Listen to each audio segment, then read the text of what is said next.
मित्रों, एक बार माता पार्वती ने भगवान शिव से कहा, उनसे प्रार्थना की कि प्रभु, आप अपने भक्तों को किस प्रकार उपलब्ध होते हैं। आपके भक्त क्या करें कि आपका आशीर्वाद उनको मिले, आपके दर्शन उनको हो सके। वह किस प्रकार पूजा करें, कौन सी विधि है। तो अगर आप बता देंगे तो बहुत कृपा आपकी। तो पार्वती को भगवान शिव ने कहा कि देवी, मैं तुम्हें वह सब विधियां बताता हूँ जिनसे कोई भी भक्त वह मुझे प्राप्त कर सकता है, मेरा पूरा आशीर्वाद प्राप्त कर सकता है।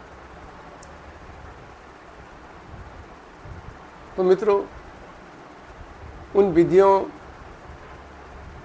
में उन्होंने जो बताया उसी बेस पर मैंने अपने सनातन धर्म की जो हमारी पद्धति है उसमें मैंने खोजबीन की कि हम कहाँ गलती कर रहे हैं, हमारी पूजा पाठ उतनी शक्तिशाली क्यों नहीं है, क्यों हम ऋषि मुनियों के लेवल तक पहुँच पा रहे हैं। क्योंकि हमारे बहुत से लोगों को मैंने देखा है जो बड़े नियमी संयमी रहे हैं। तो मित्रों, जो मैंने पाया है वो ये है कि हम किसी भी बड़ी छोटी पूजा पाठ में जो शुरू में संकल्प लेते हैं, तो पहले हम पवित्रीकरण करते हैं। ओम अपवित्र पवित्र व सर्वावस्थांगतो पिवा या स्मृत पुंडरीकाक्ष वा या भिंतर शुचि ओम पुनातु पुंडरीकाक्ष पुनातु पुंडरीकाक्ष पुनातु। फिर हम आचमन करते हैं। ओम केशवाय नमो, ओम नारायण नमो, ओम माधवाय नमो, ओम ऋषिकेशाय नमो। तो फिर हम और भी कुछ एक क्रिया बीच में करने के बाद फिर हम संकल्प करते हैं, और संकल्प में हम पानी से 2-3 बार ऐसे कर लेते हैं। तो एक्चुअली में ये अनुलोम विलोम है। इसको हम पूरी ताकत से, पूरी श्रद्धा से नहीं करते हैं, इसको हम फर्जी कर जाते हैं। ये मेरी पकड़ में आया। क्योंकि जब हम अनुलोम विलोम करने में जब हम अंत कुंभक और बाह्य कुंभक करते हैं, गहरी लंबी सांस लेते हैं, तो हमारा सब कॉन्शियस माइंड का, जो आधुनिक भाषा में सब कॉन्शियस माइंड है, वो उसका द्वार खुल जाता है। ये संकल्प हमारे ऋषि मुनियों ने ऐसे ही नहीं बनाए हैं, ये बड़े वैज्ञानिक बुद्धि के थे वो। तो हम संकल्प करते ही नहीं। हमने फर्जी में वो असली बात जो हमने फर्जी में निकाल दी। अब दरवाज़ा तो बंद है, अब तुम कितने भी आगे पूजा पाठ करे जाओ, हमारे सबकॉन्शियस माइंड में कुछ नहीं पहुंचता है।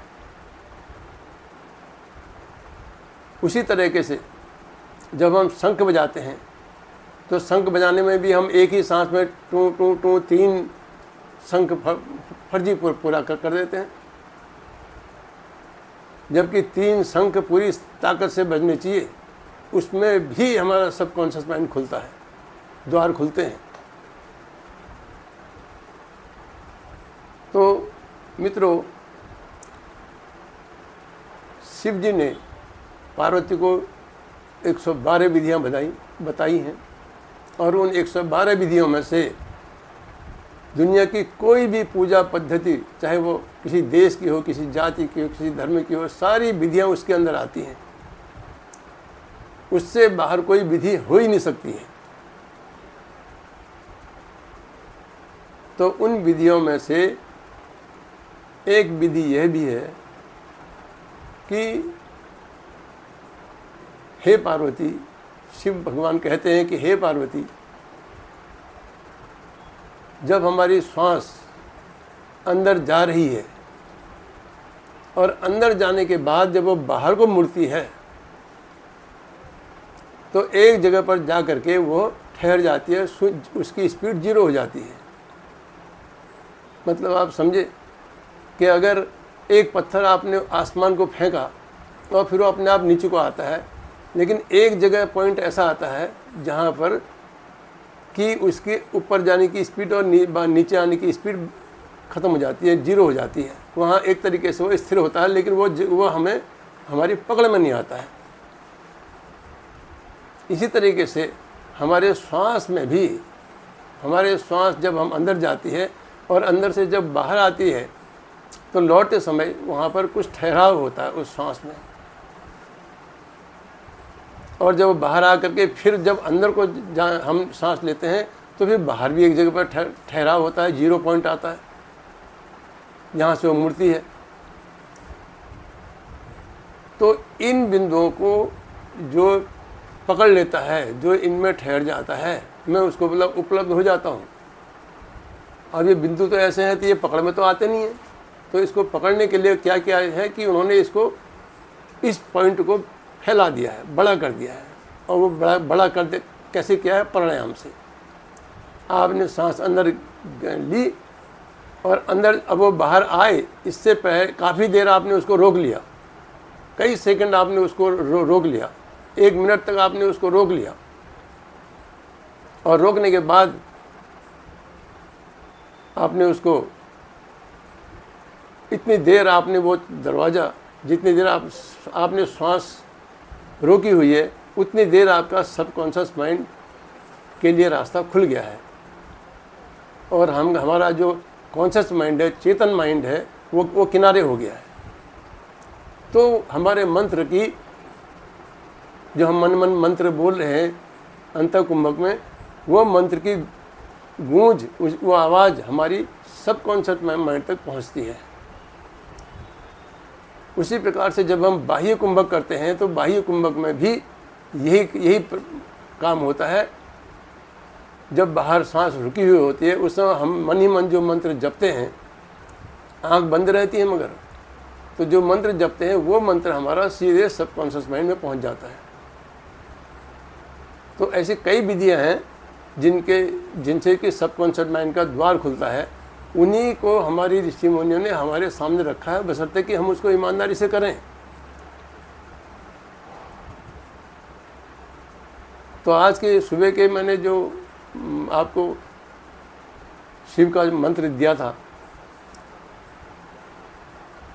ओम तत्पुरुषाय विद्महे महादेवाय धीमहि तन्नो रुद्र प्रचोदयात्, ये भगवान शिव का मंत्र था।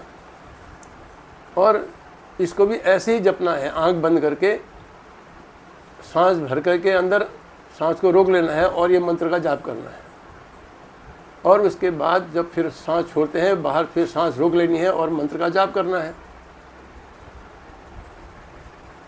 ये सही प्रक्रिया है। ऐसा मैंने पढ़ा भी है और ऐसा मैंने किया भी है, और इसके अच्छे रिजल्ट निकलते हैं। अनेक तरह के फ़ायदे आपको महसूस होंगे। सिर्फ उस समय आपको अंदर देखना होता है, अपना जहाँ आप तिलक लगाते हैं उस जगह को आपने अंदर से देखना होता है बस, और जाप करते रहना होता है। तो ये विधि भगवान शिव की बताई हुई है, जो मैं आपको बता रहा हूँ, जो मंत्र मैं बता रहा हूँ कि आप अंतः कुंभक और बाह्य कुंभक से करें, ये बहुत ज़रूरी है।